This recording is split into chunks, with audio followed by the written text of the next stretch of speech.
आज होता दसरा. सगळ्यांना विजयादशमीच्या खूप साऱ्या शुभेच्छा. सकाळी सकाळी स्वयंपाकाची गडबड, मग नाश्त्याला काय द्यायचं, मग दूध आणि काल बनवलेला हा व्हीट फ्लॉवर बनाना केक हाच नाश्त्याला देऊन टाकला. आता इकडे कुकर लावून घेतला, भाजीसाठी तयारी करायला लागले.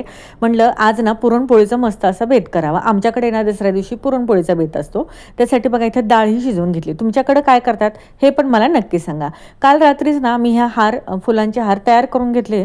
म्हटलं दुसऱ्या दिवशी गडबड नको. हा छान अशी साडी घालून मस्त असा मेकअप करून हा लुक माझा रेडी झालेला आहे. कसा वाटला ते पण नक्की सांगा. पूजेसाठी ताट रेडी केलं, गाड्यांची आमच्या पूजा करून घेतली, घराची पूजा केली आणि मी एक होमबेकर असल्यामुळे ना टर्न टेबल, पॅलेट नाईफ याची देखील पूजा करून घेतली. नंतर 9 दिवसाचे उपवास सोडून घेतले. संध्याकाळी तुळजाभवानीच्या मंदिरामध्ये गेले.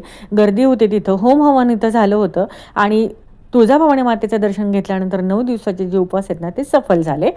सोसायटीमध्ये आमच्या संध्याकाळी रावण दहन होतं, ते देखील पार पडलं. बाय.